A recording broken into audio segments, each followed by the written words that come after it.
are there like certain things that seem to be repetitive that we all step in that we're like, oh, maybe like this is just a high level. If we all just kind of had this memo, yes, we could improve across the board. Are there any of those that you could share with our community? Sure. I think, one of the biggest things I see is internal and external pacing issues. So a lot of the times we focus on the external pacing of dating, right? Okay, I'm going to see her once every single week, and I'm going to make sure I'm not texting her all day long, but I'm staying in consistent communication. I am going to not tell her that I love her within 2 weeks, right? So there's that external pacing, but there's the internal pacing that not a lot of people talk about.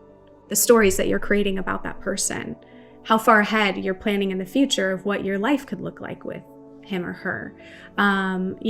Feeling anxious, like you're already going to be rejected, focusing on what you don't want to happen instead of focusing on creating the connection. All of these internal pacing, like the pieces of those internal pacing, creates your energy. And especially in dating, both men and women are very in tune with energies from each other. And energy can also be very misconstrued as well too. And so instead of it looking like, oh, you're excited to meet someone that you are feeling connected with, right? That person doesn't necessarily know that they're the special one. He or she may think that you're like that with everybody. And if you're honest with yourself, you are like that with anybody that you feel that attraction towards. And sometimes that attraction, that feeling of spark is attraction. And sometimes it's actually your wounding being triggered by somebody's level of unavailability. And so it's really important to manage that internal pacing so that way you're actually able to look at things from more objectively, look at things in a more holistic view instead of already getting 5 steps ahead of yourself in the dating process. Even if you're not calling her every day or seeing her every day, you are still getting ahead of yourself internally. That you're then able to step into the present moment in dating and be present instead of potentially ignoring red flags because you already have this vision of your future together, or not asking for your needs to truly be met in the moment because you already feel so invested, and that level of rejection would feel so intense even if you've only known this person for a short while. When we fear rejection from someone, like that deep core fear of rejection, it's I love the term my coach always taught me was, what's hysterical, it's historical. And so if you feel that like sense of, oh my God, this person, it's not necessarily that it's a sign that they're your soulmate, right? I mean, I do believe in soulmates. I believe in multiple soulmates, right? We have people to meet our souls in this lifetime and on the planet.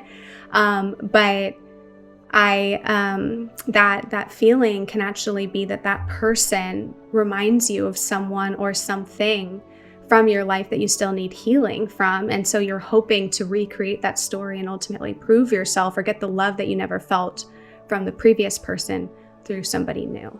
And that's where that really intense feeling comes. So yeah, I would say the internal and external pacing for sure.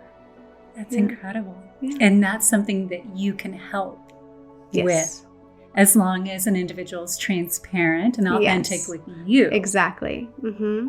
Right? Yes. And so one of the big themes from what I hear from you is like, you have to be authentic with yourself so that you can be authentic with everyone else. Absolutely.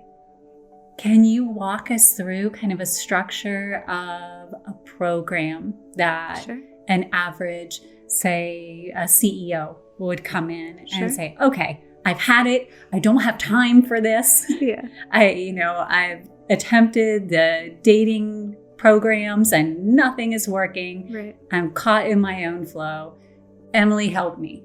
So when somebody comes to me feeling disheartened in the dating process, when they feel like everything they're doing isn't working, I first want to look at what is the dating history, right? What has been happening? So that way we can identify if there's certain consistencies in what's happening, whether it's the women they're choosing or the way that they're showing up in dating, or certain women are triggering certain things within him. Then I want to look at what are the limiting beliefs, these universal truths that you've decided on, right? Because we decide what is actually true to us. Just because you think it doesn't make it true. It's like one of those big moments where you hear something like that changes your life once you realize you get to choose your thoughts. And so what we get to do is uncover what are your universal truths or the limiting beliefs that are actually holding you back from getting what it is that you want. Because these are like our dogma that we live by. And so when you show up a certain way in your life, it's because you have certain thoughts. So we first look at those and we start reframing them. From there, I usually help them understand, okay, what attachment patterns might be happening, how to understand what that means, where that comes from, really identify where these stories come from and how they all interact together. You know, I work with men who are both actively dating, maybe have already met somebody, or are trying to put themselves out there differently. So of course we talk about how to meet women, right? Where the type of woman that they're looking for exists, where she hangs out, what does she like to do in her spare time? And we go through the process of identifying, okay, where should you go to put yourself out there? Now, I love online dating. I think it's great. It allows you to meet so many people you wouldn't otherwise meet. And so I do always, if my client is comfortable, always recommend that they get online. And so we set up a profile. We make sure that it's going to be attractive to the type of woman that they're interested in. I help them understand how to spend less time online and be able to qualify women. So that way the dates they go on do feel more exciting, how to lead up to the date, how to communicate, how much to communicate. And then, of course, if they have any questions about the date as well, too. A lot of what I also teach, like I said, is through the masculine and the feminine energies. So we look at what are the stories that this man has about the masculine. What was he taught makes him a man, or what was he taught is masculine to him, right? So masculine and feminine energies, for any of you who don't know, it's not actually gender related. We all have both energies within us. But we all tend to be either core masculine or core feminine. And a lot of us, they say, I think it was 80% was the statistic of men are core masculine, 80% of women are core feminine. Now, what happens is the way that our society is shaped right now is a lot of men have not been able to truly integrate and to have a healthy relationship with their own masculine energy. And women are actually much more in their masculine energy, right? You have to be in order to be successful in a lot of businesses, right? If you're in the corporate world, if you're creating a business, right, that's a lot of the masculine. So the masculine is the analyzing, the doing, the thinking, the leading, the decision making, whereas the feminine is the intuition, the feeling, the nurturing, the playfulness. That's actually your feminine is where you flirt. So we go through their stories of both the masculine and the feminine, do any forgiveness work that they might need to do around the masculine and the feminine as well too, to be fully integrated. Because you can also have wounded masculine, wounded feminine, right? So the wounded masculine is the aggression, it's anger, it's lashing out, it's being closed off and guarded. The wounded feminine is people pleasing, right? It's the overly emotional, not being able to truly be with yourself and your emotions, wanting to kind of leave your body in those moments. And so we look to see, okay, where might there be imbalances in either one of these? And then based on that and how he wants to show up in his masculine energy, right? I always guide men to understand, what does masculinity and masculine energy mean to them? Right? I'm not here to define what that means to them. I'm here to help them discover it. So that way they can show up authentically in the dating process in a way that's going to attract a woman that'll be complementary to that. Because the masculine and the feminine, or any opposing energies, is what creates polarity and attraction. Yes. So we talk a lot about how to create polarity, how to create attraction. A lot of that is allowing a woman to settle into her feminine energy, right? To be able to be in that relaxed state so she can feel good in her body. She feels like she wants to connect. And if a man is not showing up in the dating process leading, if he's not creating a safe container for her, then she doesn't feel like she can actually relax into that. And then polarity doesn't happen. So I get a lot of men who are like, wait, I'm this really great guy. I'm generous. I'm driven. I take care of myself. But women keep telling me, like, you're a great guy, but. And so we also talk about what it means to maybe be too nice, and, the kind of unspoken contracts that some men make by showing up a certain way and expecting certain behavior from a woman, and how that creates resentment and actually takes them out of their masculine energy and into a more wounded place, which doesn't feel empowering to them and doesn't feel safe to a woman. So yeah, we go through a lot in the process, and it's really catered. My private coaching is catered to that person and what's coming up for them in those processes. And then my mastermind is also customized as well too. It's just in a group setting, it's so amazing to see these men come together and to support each other, and to also, like I said, be mirrors for each other, and to have a space where they can open up and talk about these things, because there's not a lot of availability of that in our world and in our society.